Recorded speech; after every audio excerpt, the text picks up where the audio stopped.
Hello बच्चे, नमस्कार। मेरा नाम मोहम्मद बासित अली है और मैं यहाँ तो नारायणा का हिंदी अध्यापक हूँ।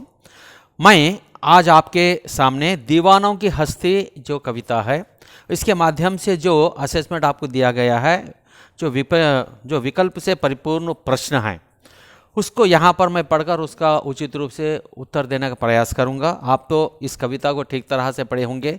शहीदों के बारे में, शहीद किसे कहा जाता है, शहीद कैसा होता है, उनको क्यों दीवाने कहते हैं, वो आप तो ठीक तरह से पढ़े होंगे। अब यहाँ पर उससे परिपूर्ण कुछ प्रश्न हैं, वो प्रश्न मैं पढ़ूंगा, उसके पश्चात उसका उत्तर यहाँ पर देने का प्रयास करूँगा। ध्यान से सुनिए बेटे।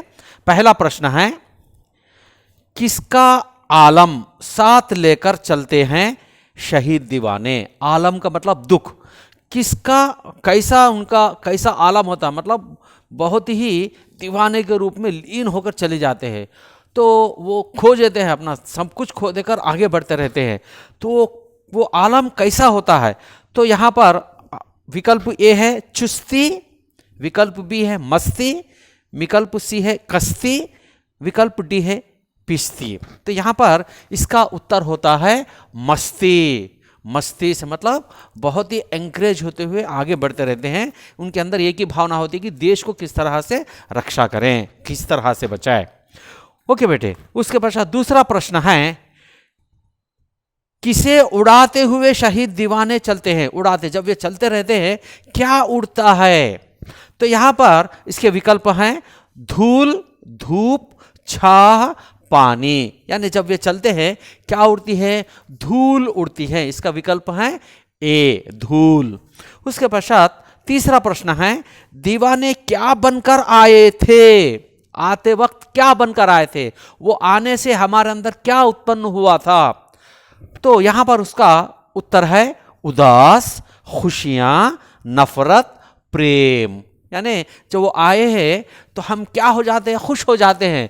तो यानी उसका विकल्प है बी, खुशियां। पश्चात फोर्थ प्रश्न है, कविता में कवि ने कितने विरोधी बातें कही है। कितने, यहां पर विरोधी बातें बताए हैं। विरोधी तो दो बातें ही होती हैं, तो यहां पर फिर भी यहां पर दिया गया है विकल्प क्या क्या है, देखिए 1, 3, 2, 4। यानी दो विरोधी बातें यहां पर बताए गए थे इस कविता के माध्यम से। इसका विकल्प है सी, 2। उसके पश्चात पांचवा प्रश्न है, किनसे उनके राह के बारे में नहीं पूछना चाहिए। वो किन से, मतलब उनका राह किस तरह पर चल जा रहे हैं, किनको हम नहीं पूछना चाहिए। तो यहां पर आप देखिए, मनुष्य से, छात्रों से, आदमी से, शहीदों से। यानी शहीदों से हम नहीं पूछ सकते, क्योंकि शहीद का मतलब होता है एक प्रकार के देश के दीवाने। ओके बेटे।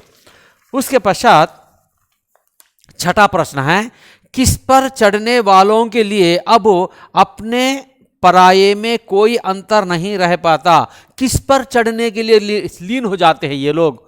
तो यहां पर इसके विकल्प हैं फांसी, झांसी, खांसी, पेड़। यानी अगर उनको हम फांसी भी देना चाहते हैं तो वो लीन हो जाते हैं, सिद्ध होते हैं। तो इसका विकल्प है ए, फांसी। उसके पश्चात सातवां प्रश्न है, आजादी के दीवाने जब देश के लिए लड़े तो लोगों में उल्लास भर गया। कारक विभक्त, अब इसमें यहां पर कारक है बेटे।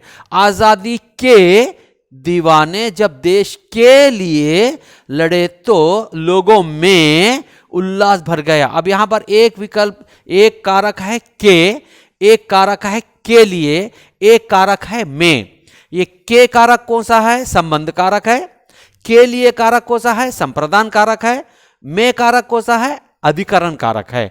तो यहां पर इसका विकल्प है के लिए, में, यानी ए। उसके पश्चात आठवां प्रश्न है, आजादी के दीवाने आजादी पाए बिना ही देश के लिए शहीद हो गए। निपात, मैंने कहा था इससे पहले, निपात का अर्थ होता है कोई शब्द को थोड़ा रोककर आगे बढ़ना। अब यहां पर मैं पढ़ता हूं, देखिए ध्यान देकर आप भी बता सकते हैं। आजादी के दीवाने आजादी को पाए बिना ही देश के लिए शहीद हो गए। ही, वह ही क्या है? निपात है ही, तो ये निपात में आ जाते हैं। यहां पर इसका विकल्प है बी, ही। उसके पश्चात 9th प्रश्न है निश्चित, संधि विच्छेद कीजिए। संधि विच्छेद करने पर निश्च यानी आदाशा आदासा जब भी आता है ये विसर्ग संधि में आ जाते हैं। जब हम निह शी के जगह मात्रा आ जाते हैं तो उसको अब देखिए विच्छेद करना पड़ता निह प्लस चित, निश्चित। ओके बेटा। उसके पश्चात 10वां प्रश्न है सहनशीलता प्रत्यय बताइए। प्रत्यय का अर्थ होता है मूल शब्द को आखिरी में ऐड होने वाला। सहनशील प्लस ता यानी इसका विकल्प है ए ता। ओके बेटे, धन्यवाद।